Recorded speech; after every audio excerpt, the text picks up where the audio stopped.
এই ছোট্ট ছেলেটির সাথে এই চিতাবাঘের অসম্ভব সুন্দর বন্ধুত্বপূর্ণ সম্পর্ক রয়েছে। সে ছোট্টবেলায় এই বাঘের বাচ্চাটিকে কুড়িয়ে পেয়েছিল।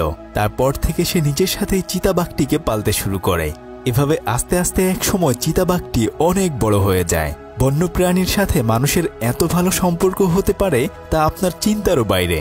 চিতাবাঘ এবং বাচ্চা ছেলেটির এমন অসাধারণ বন্ধুত্বপূর্ণ একটা কাহিনী নিয়ে নির্মিত ডুমা মুভির গল্প আজকে আপনাদেরকে শোনাবো।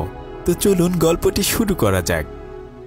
একটা জঙ্গলে একটা চিতাবাঘ তার বাচ্চাদের সাথে খেলা করছিল, কিন্তু কিছুক্ষণ পর একটা সিংহ এসে সেই মা চিতাবাঘটিকে খেয়ে ফেলে। তার বাচ্চাগুলো তার মাকে হারিয়ে এতিম হয়ে যায়। দিন পেরিয়ে রাত হলে সেখান থেকে ছোট্ট একটা চিতাবাঘের বাচ্চা জীবন বাঁচানোর জন্য জঙ্গল পাড়ি দিয়ে অনেক দূরে চলে আসে। রাস্তার পাশে থাকা তার কাটা পাড়ি দিয়ে সে যখনই রাস্তা পার হতে যাবে আর ঠিক তখনই আচমকা একটা গাড়ি চলে আসে। তবে ভাগ্য ভালো ড্রাইভার অনেক জোরে ব্রেক করলে বাঘের বাচ্চাটি বেঁচে যায়। কিন্তু তখন গাড়ির ভেতর থেকে একটা ছেলে বলতে থাকে, বাবা তুমি প্রাণীটিকে মেরে ফেলেছ। আসলে তারা বাপ বেটা গাড়ি চালিয়ে বাসায় যাচ্ছিল। গাড়ি থেকে নিচে নেমে তারা এত সুন্দর একটা চিতাবাঘের বাচ্চা দেখে তার মায়ায় পড়ে যায়। তারা বাচ্চাটিকে তখন গাড়িতে করে তাদের বাসায় নিয়ে আসে। বাসায় এনে বাচ্চাটিকে রাখার জন্য তারা একটা সুন্দর ঝুড়ি বানিয়ে দেয়। কিন্তু বাচ্চাটিকে তারা কি খাওয়াবে, তাই তার বাবা একটা ফিডার বানিয়ে বাচ্চাটিকে দুধ এনে দেয়। তখন জ্যান নামের এই ছেলেটি তাকে দুধ খাওয়াতে থাকে। কিছুক্ষণ পর তার মা বাচ্চাটিকে দেখেও অনেক বেশি খুশি হয়, কিন্তু সে বলে হয়তো এই বাচ্চার মা ওর জন্য অপেক্ষা করছে। যাই হোক, তারা তখন সবাই মিলে চিতাবাঘের বাচ্চাটির নাম দেয় ডুমা। ডুমা বেশ ভালোই তাদের বাড়িতে হেসে খেলে বড় হতে থাকে। জ্যান তাকে ঘুমানোর সময়ও তার নিজের কাছেই রাখে। সারা বাড়ি ঘুরঘুর করে ঘুরে বেড়ায় ডুমা। পরদিন সকালবেলা তারা ডুমার সাথে একটা ছবি তুলে রাখে। জ্যানের বাবাও ডুমাকে খুব আদর করে। জমি চাষ করার সময় সে ডুমাকে তার কোলে তুলে নিয়ে কাজ করতে থাকে। জ্যানের বাবা তাকে মোটরসাইকেল চালানো শিখিয়ে দেয়। ডুমা এভাবে আস্তে আস্তে তাদের সাথে বড় হতে থাকে। আর তার জন্য আলাদা করে গাছের উপরে তারা একটা ঘর বানিয়ে দেয়। কয়েকদিনের মধ্যেই ডুমাও বড় হয়ে ওঠে। এখন জ্যানও বড় হয়ে গিয়েছে, তাই তারা একদিন সকালবেলা ডুমাকে দৌড় শেখাতে থাকে। তারা মোটর বাইক চালাচ্ছিল আর ডুমা তাদের পিছন পিছন দৌড়াচ্ছিল। এভাবে তারা ডুমাকে দৌড়ানো শেখায়। জ্যান বেশিরভাগ সময় এখন তার সাথেই কাটায়। তাদের বাড়ির সামনে বিশাল বড় একটা ফার্ম ছিল। সেখানে সে ডুমার সাথে ফুটবল খেলে আর তার বাবা প্রতিদিন ওখানে ফসল ফলানোর জন্য চাষবাস করে। কিন্তু হঠাৎ করে একদিন তার বাবা অসুস্থ হয়ে পড়ে যায়। জ্যান তখন দৌড়ে গিয়ে তার বাবাকে হসপিটালে নিয়ে যায়। এই যাত্রায় তার বাবা বেঁচে গেলেও তবে সে বেশ দুর্বল হয়ে গেছে। এর কয়েকদিন পরে সকালবেলা জ্যান তার বাবার সাথে মোটরসাইকেল চালিয়ে দেখছিল আসলে ডুমা কত জোরে দৌড়াতে পারে। তারা একটু একটু করে তাদের মোটরসাইকেলের গতি বাড়াতে থাকে। তবে একসময় দেখা যায় যে ডুমা তাদের মোটরসাইকেলকেও পেছনে ফেলে সামনের দিকে এগিয়ে গিয়েছে। জ্যান তখন এই খুশির মুহূর্তগুলো ভিডিও করে রাখে। এভাবে আস্তে আস্তে তাদের সাথে ডুমা এখন অনেক বড় হয়ে গেছে। তাই তার বাবা চায় ডুমাকে যেখান থেকে তারা এনেছিল ঠিক সেখানে ফেরত দিয়ে আসার জন্য। যদিও জ্যান তার এই কথায় একদমই রাজি হচ্ছিল না। তখন তার বাবা বোঝায় যে ডুমার জন্মই হয়েছে বনে থাকার জন্য। আমরা কি করে ওকে আমাদের সাথে রাখতে পারি বলো। এরপর সে একটা ম্যাপ বের করে জ্যানকে বলে আমরা ওকে এই জায়গায় দিয়ে আসব। সে ম্যাপে একে একে সেই জায়গাটি বের করে ফেলে। তবে ডুমাকে দিয়ে আসবে এই কথা শুনে জ্যানের খুবই মন খারাপ হয়ে যায়। কিন্তু পরদিন সকালবেলা আসলে জ্যানের বাবা মারা যায়। ডুমা এবং জ্যান তার বাবার কবরের সামনে চুপচাপ দাঁড়িয়ে থাকে। তাদের হাসি খুশি পরিবারটা হঠাৎ করেই নিশ্চুপ হয়ে যায়। কয়েকদিন পর তার মা তাকে বলে, দেখো এত বড় ফার্ম এখন আর আমাদের পক্ষে রাখা সম্ভব নয়, তাই আমরা শহরে চলে যাব। জ্যান যদিও শহরে যেতে চাচ্ছিল না, কিন্তু উপায় না পেয়ে পরদিন সকালবেলা তারা তাদের সমস্ত কিছু গুছিয়ে শহরের উদ্দেশ্যে রওনা হয়। আর তারা তাদের সাথে করেই ডুমাকেও নিয়ে যায়। তারা সবাই গিয়ে তাদের এক আত্মীয়ের বাসায় ওঠে। জ্যানের আন্টি ডুমাকে দেখে অনেক বেশি ভয় পেয়ে যায়। তবে তার মা তাকে বলে, তুমি একদমই ভয় পেও না, ডুমা খুবই ভালো। এরপর জ্যানকে শহরের নতুন একটা স্কুলে ভর্তি করিয়ে দেয়া হয়। এভাবে একদিন যখন তার মা তাকে স্কুলে দিয়ে আসে আর ঠিক তখন তার আন্টির বাসায় ডুমা সোফায় উঠে যায়। তারপর সে টিভির রিমোটটার সাথে খেলা করতে থাকে। কিন্তু জ্যানের আন্টি খুব ভয় পেয়ে দরজা খুলে বাইরে চলে যায়। আর এই ফাঁকে ডুমা ওই দরজা দিয়ে রাস্তায় বেরিয়ে পড়ে। কিছুক্ষণ পর সে রাস্তা দিয়ে হাঁটতে হাঁটতে সোজা জ্যানের স্কুলের ওখানে চলে যায়। জ্যান তখন ক্লাসের মধ্যেই বসেছিল। সে যখনই জানালা দিয়ে বাইরে তাকায় আর তখনই সে ডুমাকে দেখতে পায়। তবে এর কিছুক্ষণের মধ্যেই স্কুলের ঘন্টা বাজিয়ে সবাইকে নিরাপদ জায়গায় যেতে বলা হয়। স্কুল অথরিটি তখন পুলিশকে কল করলে মুহূর্তের মধ্যেই পুলিশ চলে আসে। আসলে স্কুলের মধ্যে চিতাবাঘ চলে এসেছে, সেজন্য সবাই অনেক বেশি ভয় পেতে থাকে। আর অন্যদিকে জ্যান ক্লাস থেকে বের হয়ে সোজা ডোমাকে খুঁজতে শুরু করে। সে তাকে খুঁজতে খুঁজতে ওয়াশরুমের ওখানে চলে যায়। আর ঠিক তখনই তাদের স্কুলের কয়েকটা বখাটে ছেলে তার কাছ থেকে টাকা নিয়ে যেতে চায়। জ্যান তাদের সাথে মারামারি করতে থাকে, কিন্তু একটু পরেই ওয়াশরুম থেকে ডোমা বের হলে তারা জ্যানকে ছেড়ে ভয়ে ওখান থেকে পালিয়ে যায়। ততক্ষণে জ্যানকে নেয়ার জন্য তার মাও ওখানে চলে এসেছে। সে এসে দেখে যে জ্যান ডোমাকে নিয়ে পালিয়ে যাচ্ছে। পুলিশের হাত থেকে বাঁচার জন্য সবার চোখ ফাঁকি দিয়ে জ্যান ডোমাকে নিয়ে পালাতে শুরু করে, কেননা এখন যদি পুলিশটা ডোমাকে দেখে ফেলে তাহলে হয়তো তাকে মেরে ফেলবে, না হলে চিড়িয়াখানায় দিয়ে দিবে। তাই জ্যান ডোমাকে নিয়ে ওখান থেকে পালাতে শুরু করে। অনেক কষ্টে সে শহরের মধ্যে একটা ফাঁকা জায়গায় গিয়ে ডোমাকে নিয়ে লুকিয়ে পড়ে। তখন সে শহরের দিকে তাকিয়ে বুঝতে পারে তার বাবা আসলে ঠিকই বলেছিল, ডোমার জায়গা এই শহরে নয়, বরং তার জায়গা হচ্ছে বনের ভেতরে। সে তখন মনে মনে সিদ্ধান্ত নেয় যেভাবেই হোক না কেন তার বাবার শেষ ইচ্ছা সে পূরণ করবে। সে ডোমাকে তার আসল বাড়িতে পৌঁছে দিয়ে আসবে। তাই সে দ্রুত করে বাড়িতে ফিরে এসে তার বাবার কবরে ডোমার বেলটা রেখে তারা তার বাবার রেখে যাওয়া সেই মোটর সাইকেলে করে যাত্রা শুরু করে। শহর পেরিয়ে গ্রাম থেকে মরুভূমির ভেতর দিয়ে তারা যাত্রা শুরু করে। তার এই যাত্রায় পুরোটা সময় ডোমা তার সঙ্গী হিসেবে থাকে।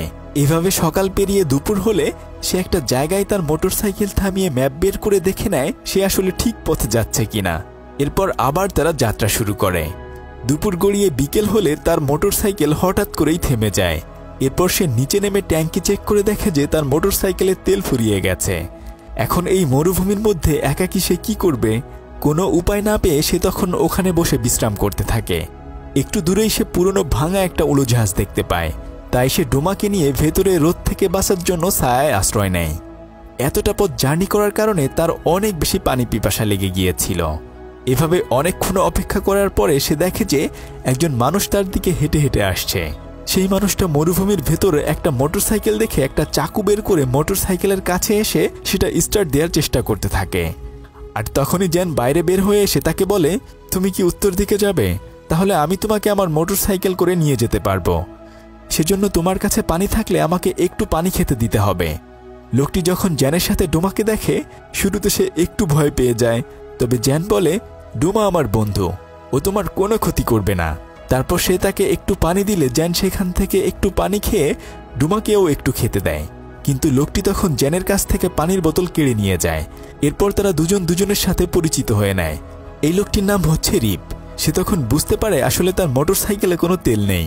তাই তারা দুজন বুদ্ধি করে উড়োজাহাজের প্যারাশুটের কাপড় দিয়ে নোঙর বানিয়ে নেয় আর সারা রাত ওখানেই কাটিয়ে দেয়।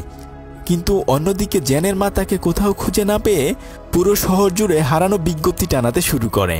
পরদিন তারা মোটর সাইকেলে কয়েক টুকরো কাঠের সাথে সেই প্যারাশুট বেঁধে পাল বানিয়ে বাতাসের বেগে সামনের দিকে আগাতে থাকে। আর এই অল্প সময়ের মধ্যেই রিপ এবং জ্যানের মধ্যে ভালো একটা বন্ধুত্বপূর্ণ সম্পর্ক হয়ে যায়। মরুভূমির ভেতরে অপরূপ সৌন্দর্য পাড়ি দিয়ে তারা একটা পাহাড়ের কাছে এসে দাঁড়ায়। আসলে এতটা পথ পাড়ি দেওয়ার কারণে তাদের অনেক বেশি ক্ষুধা লেগেছিল। রিপ যেহেতু এখান দিয়ে মাঝে মাঝে যাতায়াত করে, তাই সে জানত কোথায় পানি পাওয়া যাবে। সে তখন একটা জায়গায় বালি খুঁড়তে শুরু করে আর অল্প কিছুক্ষণের মধ্যেই তারা ওখানে পানি পেয়ে যায়। এরপর তারা সবাই মিলে পেট পুরে পানি খেয়ে নেয়। কিন্তু সারাদিন না খেয়ে থাকার কারণে তাদের আসলে অনেক বেশি ক্ষুধা লেগেছিল। তাই জ্যান তখন ডোমাকে একটা উট পাখি দেখিয়ে সেটাকে শিকার করার জন্য পাঠিয়ে দেয়। কিন্তু ডোমা যেহেতু এর আগে কখনোই শিকার করেনি, তাই সে উট পাখিটিকে আর শিকার করতে পারে না। তবে তাদের কপাল ভালো ছিল যে তারা ওখানেই উট পাখির 3টা বড় বড় ডিম পেয়ে যায়। এরপর তারা সেই উট পাখির ডিমগুলো কোনো মতে পুড়িয়ে রাতের বেলা খেয়ে ওখানে ঘুমিয়ে পড়ে। তবে রিপ ডোমাকে বলে, আমি একটা শর্টকাট রাস্তা চিনি, যেখান দিয়ে খুব সহজেই তোমাকে আমি তোমার সেই জঙ্গলের কাছে নিয়ে যেতে পারবো। জ্যান তখন তার কথায় রাজি হয়ে যায়। এরপর তারা 3জন মিলে আবার সেই মরুভূমির ভেতর দিয়ে হাঁটতে শুরু করে। এভাবে কিছুক্ষণ হাঁটার পর জ্যানের মনে হয় আসলে রিপ তাকে ভুল রাস্তায় নিয়ে যাচ্ছে। তাই সে তার পকেট থেকে কম্পাস বের করে চেক করতে শুরু করে। সে তখন রিপের চালাকি বুঝে যায়, কিন্তু তবুও সে রিপকে কোনো কিছু না বুঝতে দিয়ে তার সাথে সাথে যেতে থাকে। অনেকটা পথ পাড়ি দিয়ে পাহাড়ের কাছে এসে তারা দেখতে পায় যে ওখানে আসলে মানুষের অনেক কঙ্কাল রয়েছে। হয়তো কোনো এক সময় মানুষজন এখান দিয়ে যাওয়ার সময় না খেতে পেয়ে মারা গিয়েছে। তবে একটু পরেই তারা খেয়াল করে যে উপর দিয়ে একটা হেলিকপ্টার উড়ে যাচ্ছে। জ্যান তখন বুঝে যায় হয়তো তার মা তাকে খোঁজার জন্য এখানে এসেছে। তাই তারা ওখানে চুপচাপ লুকিয়ে পড়ে। বিকেল গড়িয়ে সন্ধ্যা হয়ে গেলে সারা রাত তারা ওই পুরনো বাড়ির ভেতরেই কাটিয়ে দেয়। সকাল হলে তারা আবার নতুন করে যাত্রা শুরু করে। তবে কিছু দূর যাওয়ার পরে রিপ পুরনো একটা গুহা দেখতে পায়। রিপ তখন বলে মরুভূমির ভিতরে এই গুহার ভেতরে অনেক গুপ্তধন লুকিয়ে রয়েছে, তাই সে জ্যানকে বলে অপেক্ষা করার জন্য। আর এসব কিছু বলে যখনই সে ওই গুহার মধ্যে প্রবেশ করে আর তখনই সে চূড়াবালির ভেতরে পড়ে যায়। আর সে তখন সাহায্যের জন্য চিৎকার করতে থাকে। তবে ততক্ষণে জ্যান বুঝে যায় রিপ আসলে তাকে শহরের দিকে নিয়ে যাচ্ছে। ওখানে গিয়ে সে ডোমাকে চিড়িয়াখানায় বিক্রি করে অনেক টাকা ইনকাম করতে চায়। তাই সে তখন রিপকে একা রেখেই অন্যদিকে চলে যেতে চায়। কিন্তু তখন সে রিপের চিৎকার শুনতে পেয়ে গুহার ভেতরে এসে দেখে সে বালির ভেতরে হাটকে গিয়েছে। তখন জ্যান তাকে অনেক কষ্ট করে বালির ভেতর থেকে তার মুখটা একটু বের করে দেয়। তবে সে তাকে সম্পূর্ণ উপরে তুলে না এনে বলতে থাকে, আমি জানি তুমি আমাদেরকে বিক্রি করে দিতে চাচ্ছ, কিন্তু আমি কখনোই আমার বন্ধুকে বিক্রি করতে দেব না। এই বলে সে ওখান থেকে একাই চলে যায়। জ্যান ডোমাকে নিয়ে একে একাই হাঁটতে শুরু করে। অনেকটা পথ পাড়ি দেওয়ার পরে আবার তারা দুজন মিলে একটু জিরিয়ে নেয়। এরপর অনেকটা পথ পাড়ি দেওয়ার পরেই ছোট্ট একটা নদী পড়ে যায়। তাই সে তখন কয়েক টুকরো লাঠি দিয়ে একটা ভেলা বানিয়ে নেয়। এরপর সে ডোমাকে নিয়ে সেই নদী পার হতে শুরু করে। তবে নদীর ভেতরেই অনেক ভয়ঙ্কর ভয়ঙ্কর কুমির ছিল। কিছু দূর যাওয়ার পরেই তারা প্রচণ্ড স্রোতের বেগে ঝর্ণার মধ্যে হারিয়ে যায়। তবে অনেক কষ্টে সাঁতার কেটে সে ডাঙায় যখনই যেতে যাচ্ছিল আর তখনই ওখানে কয়েকটা কুমির চলে আসে। জ্যানের ভাগ্য ভালো ছিল, সেজন্য কুমিরের হাত থেকে সে বেঁচে ডাঙায় উঠে পড়ে। এখানে আসলে ছোটখাটো একটা বন ছিল, তাই ডোমা মনের খুশিতে অন্যান্য বন্যপ্রাণীদের সাথে দৌড়াদৌড়ি শুরু করে দেয়।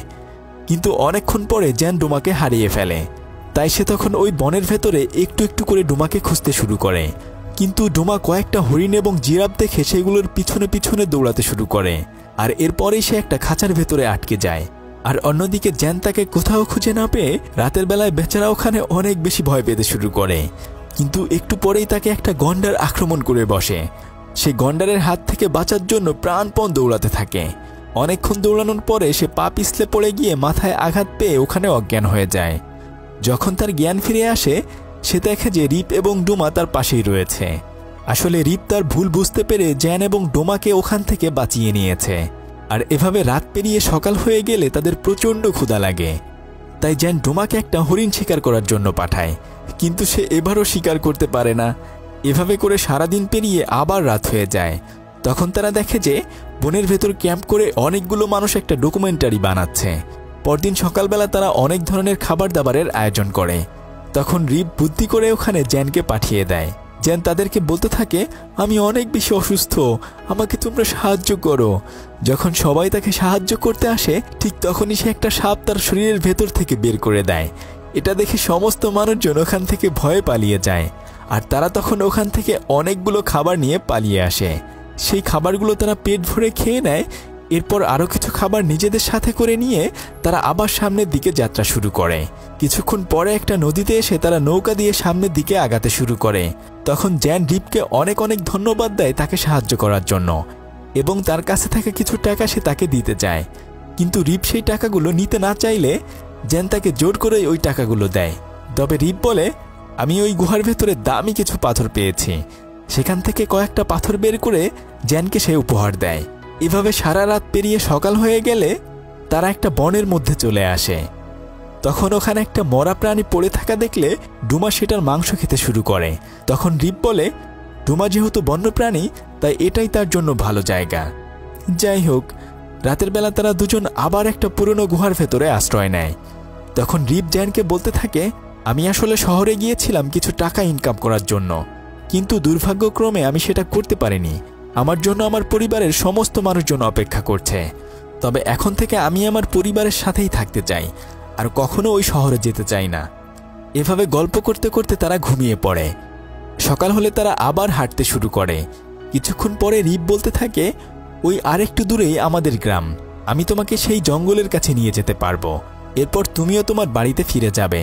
এসব বলতে বলতে যখন তারা সামনে আগাচ্ছিল আর ঠিক তখনই একটু পরেই অনেকগুলো মৌমাছি তাদেরকে আক্রমণ করে বসে।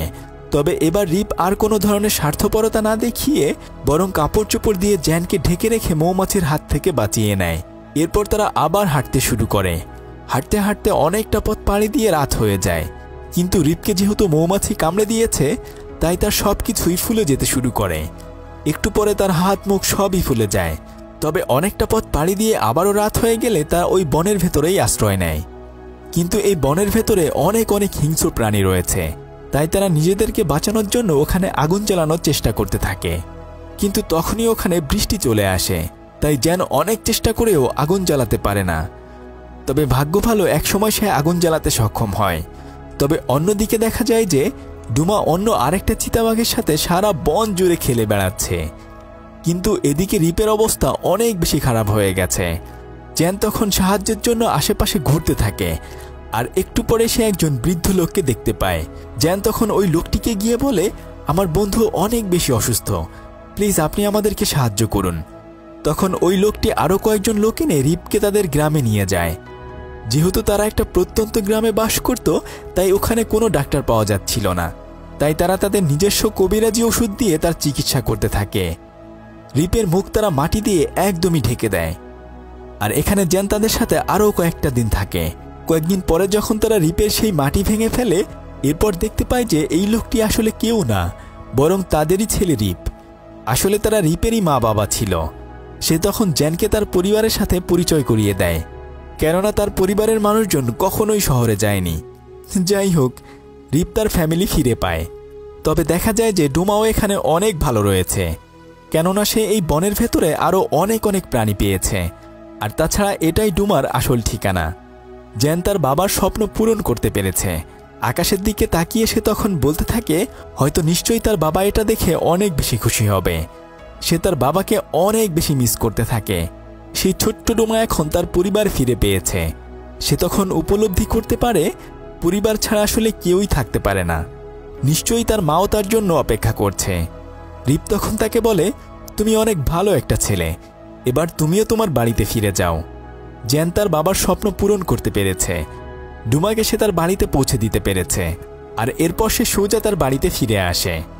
সে তখন দেখতে পায় যে তার মা ওই ফার্মের ওখানেই রয়েছে এবং তাদের জমি ট্রাক্টর দিয়ে চাষ করছে। এতদিন পরে তার মা তাকে ফিরে পেয়ে অনেক বেশি খুশি হয়ে যায়। অবশেষে যেন তার বাড়িতে ফিরে আসতে পেরেছে। আর এভাবেই একটা বন্যপ্রাণী এবং ছোট্ট ছেলের গল্পটি শেষ হয়ে যায়। আর এতক্ষণ আপনাদের সাথে ছিলাম আমি সাদি। ফিরছি কয়েকদিনের মধ্যেই নতুন কোনো ভিডিও নিয়ে। ততক্ষণে সবাই ভালো থাকুন। আল্লাহ হাফেজ।